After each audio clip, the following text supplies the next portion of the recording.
कोहरे का कहर लगातार लोगों को परेशान कर रहा है। डायरेक्टर हमारे साथ मौसम विभाग के सुरेंद्र पाल जी जुड़ रहे हैं इस वक्त। बहुत स्वागत है आपका इंडिया न्यूज पर सुरेंद्र जी। ये शीतलहर की कहर कब थमेगी और जिस तरह से हादसे की तस्वीरें सामने आ रही है, क्या एसओपी है सुरेंद्र पाल जी मौसम विभाग की तरफ से? अभी 48 घंटे तो जैसे घना कोहरा इस वक्त पड़ रहा है उसी वही चल कंटिन्यू करेगा। और इसमें पंजाब हरियाणा के कई जिलों में जो है dense to very dense fog, जहां विजिबिलिटी जीरो के आसपास भी रह सकती है, जैसे पिछले 48 घंटे में भी देखा है।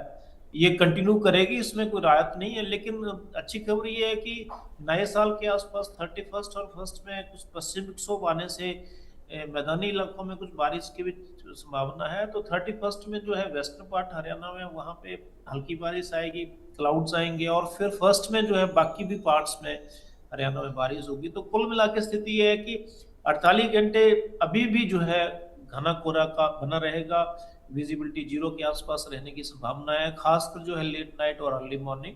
और अचानक भी जो है धुंध आ सकती है, तो हमें ये ध्यान रखना है कि विजिबिलिटी पूर्ण रहेगी आने वाले दिनों में। तो जब भी हम कम्यूट करें, कहीं ट्रेवल का प्लान कर रहे हैं, तो उसमें हमें खास ध्यान रखना है। अच्छा, खास ध्यान की बात आप सुरेंद्र जी कर रहे हैं।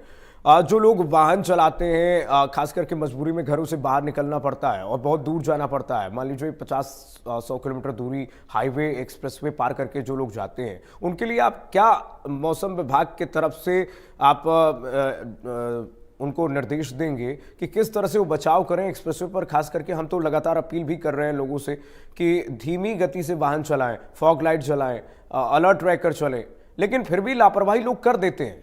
ऐसे में हादसों की तस्वीरें काफी भयावह हैं, विजिबिलिटी शून्य है। देखिए, हमारे यहाँ से बड़े रेगुलर अलर्ट्स जाते हैं मौसम विभाग की तरफ से प्रदेश सरकार को, मीडिया को, पब्लिक को।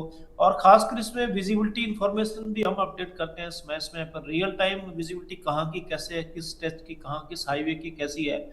तो अकॉर्डिंगली आई थिंक एक तो ये है कि हमारे जितने भी गैजेट्स हैं, हमारे ऐप्स हैं, उनको देखेंगे। साथ साथ में जब भी ट्रेवल करना है तो मुख्य बात यही रहती है कि हम गाड़ी की जो रफ्तार कम करें, अपना भी ध्यान रखें, दूसरे का भी रखें, फॉग लाइट का यूज करें। क्योंकि रफ्तार अगर कम होगी तो मान लीजिए बीच में अचानक फॉग भी आती है, तो भी उसमें सावधानी रहती है। तो मुख्य तौर पर, और इसका टाइमिंग जब इंटेंस फॉग होती है, जनरली आपने देखा होगा कि अर्ली मॉर्निंग हम्म 5 बजे के आसपास, कई बार मिड नाइट से फॉग आ जाता है। तो वो समय क्रिटिकल है। उस समय पे अगर बहुत इमरजेंसी ना हो तो थोड़ा सा उसको रीशेड्यूल आप कर सकते हैं।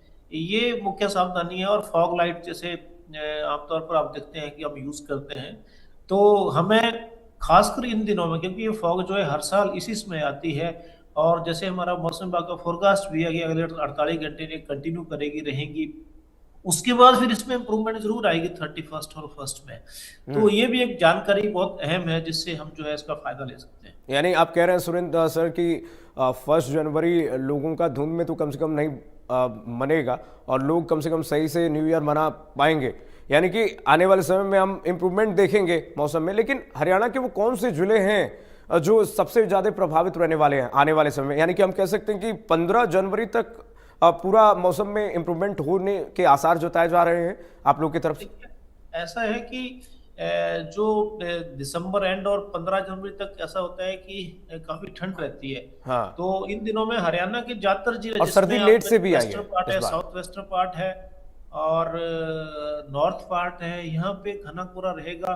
और साउथ हरियाणा भी आप ले सकते हैं कुछ पॉकेट्स में। तो इसलिए आप ये मान के चलिए कि लगभग पूरा हरियाणा, जितने भी जिले हैं, वहां पे इसका असर डायरेक्ट और इनडायरेक्ट रहेगा। कहीं पे जो है दिन में विजिबिलिटी थोड़ी इंप्रूव करेगी, और कई इलाकों में इंप्रूव नहीं करेगी। तो कुल मिलाकर 48 घंटे तो पूरे जिलों का जो है एक तरह से ध्यान रखना है।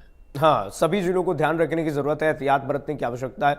मौसम विभाग लगातार चेता रहा है। सुरेंद्र पाल जी हमारे साथ लगातार बने हुए हैं। सुरेंद्र जी, अगर हम हरियाणा की बात करें तो कौन से, हम कहते हैं कि वेस्टर्न डिस्टर्बेंस की वजह से हम देखते हैं कि मौसम में बदलाव हो जाता है कभी कभी, और धुंध, जेट स्ट्रीम की वजह से और भी मौसम सर्द होने लगती है।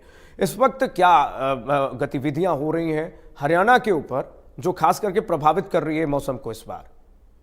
और क्या देखिए, रिकॉर्ड अभी टूटा है क्या इस बार पिछले वर्षों अभी की ऐसा तुलना? है कि देखिए, आपने ये जो बात की है अभी जेट स्ट्रीम की, अभी इसका असर आप जो है देखेंगे 31 और 1 के आसपास, क्योंकि पश्चिम विक्षोभ जो है मेडिटेरियन अटलांटिक की तरफ से बादल ट्रेवल करते हुए हमारे यहाँ पहुंचते हैं। तो कई दफा तो ये बारिश देते हैं, बर्फबारी देते हैं, लेकिन कई दफा जैसे आप पीछे आपने देखा कि ज्यादा असर नहीं दिखा पाए।